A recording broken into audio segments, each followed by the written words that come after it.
Branded itu apa? Ya dia barang-barang yang orang itu beli itu value-nya udah bukan berdasarkan nilai produknya lagi. Jadi dia bisa jual lebih mahal daripada brand-brand biasanya.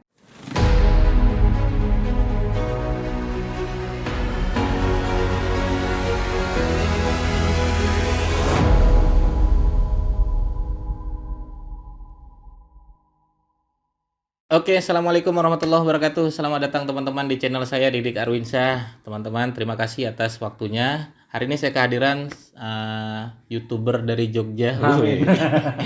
Mas Alfian Renda. Tepuk tangan dulu dong, Alfian Renda. Luar biasa. Baik teman-teman sekalian, hari ini kita akan berbagi mengenai tentang personal branding. Ini penting sekali nih, banyak sekali Om yang bertanya tentang personal branding nih Om. Jadi saya ingin bertanya Om, ya kita diskusi ya tentang branding lah gitu ya. Banyak yang mengira branding itu Om hanya sekedar logo gitu Om. Oke. Sekedar logo, kemudian packaging gitu kan. Nah, sebenarnya branding itu apa sih Om? Nah, tapi kenalan dulu ya Om. Siap. Alfian Renda ini siapa nih? Monggo Om. Oke, perkenalkan nama saya Muhammad Alfian Rendra Saputra, panggilannya Mas Alfian Rendra. Ya. Channelnya Alfian Rendra. Siap. Oke, saya sebagai seorang digital branding ya, khususnya di beberapa brand di Indonesia. Tapi karena ini klien ya kan, tidak saya sebutkan sponsor. Oke, sebelum ngomongin tentang branding, kita ngomongin tentang brand dulu, Mas. Ya. Jadi kalau brand Oh, beda ya? Iya Brand beda. sama branding? Brand sama branding itu beda. Kalau brand itu siap. kata Pak B ya, pakar branding yang di Indonesia, dia bilang lebih menggampangkan brand itu nama plus makna. Sebenarnya kalau brand sendiri, kalau teman-teman searching di Google itu artinya merek. Merek. Itu brand itu pasti merek. Cuma kalau gampangannya itu nama yang punya makna. Nah, kalau branding itu adalah aktivitasnya, Mas. Jadi aktivitas untuk menaikkan nama ini, ya kan? Untuk Oke. membangun nama ini. Nah, goalnya dari branding itu ada dua. Sebenarnya satu sih goalnya. Nanti loyalty customer. Itu ujung-ujungnya. Puncaknya. Oke. Cuma dari situ, dari pertamanya itu pertama membangun trust dulu. Sebelum orang loyal kan trust dulu. Iya. Nah, caranya dengan bangun branding tadi. Kuncinya di dua itu. Diawali dengan trust, diakhiri dengan loyalty customer.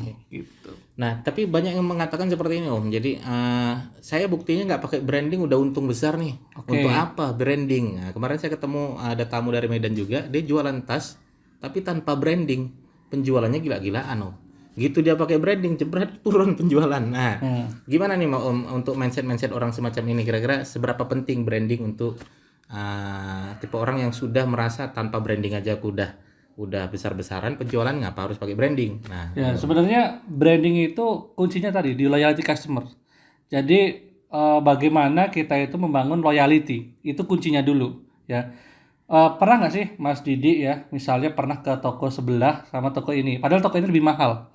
Tapi kesini terus, karena apa? Karena udah ya brandnya udah ketancep lah sama dia, udah seneng banget kayak gitu. Yang perlu dipahamin itu, branding itu bukan sekedar apa ya, buang-buang duit, promosi iklan tuh sebagian dari branding, ya, bagian dari branding. Tapi branding sendiri itu semua aktivitasnya, aktivitas untuk menaikkan value. Nah, nanti ada yang namanya barang branded. Branded itu apa? Ya, dia barang-barang yang orang itu beli itu value-nya udah bukan berdasarkan nilai produknya lagi. Jadi dia bisa jual lebih mahal daripada brand-brand biasanya yang lainnya, ya kan? Makanya disebut nanti barang branded atau barang-barang yang udah punya brand. Orang itu beli karena ini dipakai artis, ya kan? Ini brandnya itu udah gue banget ya. Dan itu udah nggak bisa dijelaskan dengan kata-kata lagi. iya. Udah kayak emosional, udah kayak apa ya? Spiritual gitu. Bahkan kalau Kayak kita minum misalnya. iya kayak kenapa sih kamu milih nih ya? Gue ya suka aja udah gitu. Dan itu memang dibentuk untuk goalnya nanti loyalty itu. Cuma memang untuk bangun biar ini jadi barang branded ya, biar bisa naik kelas ya, itu memang perlu aktivitas. Nah, salah satu aktivitasnya itu promosi tadi. Perlu dikomunikasikan value tadi. Nah, value sendiri itu kalau kata Yuswa Hadi, pakar marketing itu dibagi 3, Mas. Jadi yang pertama adalah value fisik, produknya itu sendiri. Kemudian value emosional, kemudian yang ketiga value spiritual. Apa kayaknya seru ini Nah, kelihatannya. gitu ya. Kalau value fisik ya misalnya gini. Ya makanya saya dulu jualan buku Mas, bukunya Mas Latif itu. Ya. eh, kita jual lebih mahal daripada toko-toko buku di banyakan, ya kan. Tapi kita naikin value-nya. Dulu saya cuma jualan value fisiknya aja. Ini buku hardcover dan lain sebagainya titik-titik. Ternyata ya responnya nggak begitu dahsyat. Oke. Tapi ketika saya bangun emosionalnya, saya bikin story pada waktu itu.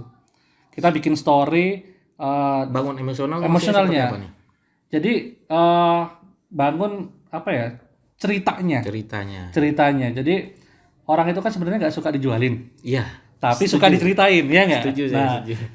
kita bangun ceritanya, cerita Mas Latif, perjalanan Mas Latif dari dulu 24 piece, ya, bangun gamis, Arah emosional. iya ya. emosional, terus sampai dia itu apa namanya susah makan juga gitu kan, sampai dia bisa punya gudang yang lumayan besar, kemudian bisa menghasilkan, dan itu semua dia raih hanya lewat Instagram, dan step by stepnya riset dia selama bertahun-tahun itu dia bukukan di buku ini.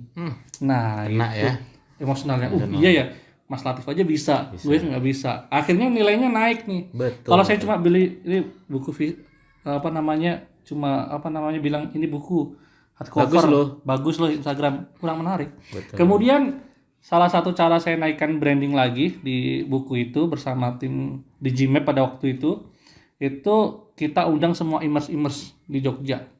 Kita bikin namanya review tentang buku ini. Kita presentasi kepada mereka, kita ajak makan, kemudian akhirnya mereka testimoni nih tentang buku ini gitu. Nah, dari testimoni ini akhirnya kita jadiin bahan iklan, dan itu trust-nya naik. Karena apa? Yang bicara tuh bukan Mas Latif tok. Kalau bilang gini, saya ini orang yang pintar gitu, orang nggak percaya. Iya. Tapi kalau misalnya ngomong, ya. ada Pak dosen, ada misalnya Mas Yoyo Yusugi dia ngomong, yang iklannya udah 1 M sehari itu ya, itu ngomong tentang Mas Latif, itu brandnya naik. Siap. Nah, dan kalau brandnya naik, itu akan mudah menjual. Value-nya juga naik. Value-nya udah naik, dan orang lebih enak ketika beli produk yang ada brandnya. Coba teman-teman bayangin ya, ini ada 2 produk nih. Satu ada namanya, ada brandnya. Satu nggak ada namanya. Pilih yang mana? Pasti percaya yang ada namanya. Pasti ngambil yang ada namanya. Itu brand. Jadi arti sebuah nama itu penting banget. Dan memang jangka panjang Mas. Dan nggak ada hubungannya sama selling sih sebenarnya. Iya. Cuma memang lebih ke, nanti makanya goalnya itu beda. Makanya branding, selling, marketing itu nanti goalnya beda. Beda lagi. Iya, tadi kan mungkin bapaknya tadi fokusnya ke selling. Oke, kalau secara omset oke lah gitu kan. Cuma ini bukan sekedar ngomongin omset, ya kan. Ini ngomongin membangun engagement, membangun trust. Ya, dan ujung-ujungnya membangun loyalty customer. Kan ini brand termahal di dunia ini kan saat ini Apple. Tapi udah kegeser Mas. Tahun ini kegeser sama Amazon. Oh iya. Iya. Jadi Apple itu kenapa mahal? Itu salah satu aset equity-nya itu dinilai dari loyalty customer-nya. Betul. Teman-teman bayangin lah kalau teman-teman ya fans Apple beneran, itu dia itu apa aja yang dikeluarin Apple beli. Walaupun mahal. Nah, walaupun mahal. Dan itu susah berganti ke brand-brand lainnya. Teman-teman saya yang pakai Apple, ketika saya tawarin yang lainnya nggak ada yang mau. Iya, kena loyalitasnya. Karena loyalitasnya. Dan dia tuh kalau ngerasa pakai Apple tuh ngerasa dia profesional, dia kreatif. Jadi ada rasa kayak gitu, ada spiritualnya di situ. Bahkan ada jurnal di internasional sana mengatakan bahwa fans boy-nya Apple ini udah kayak apa ya?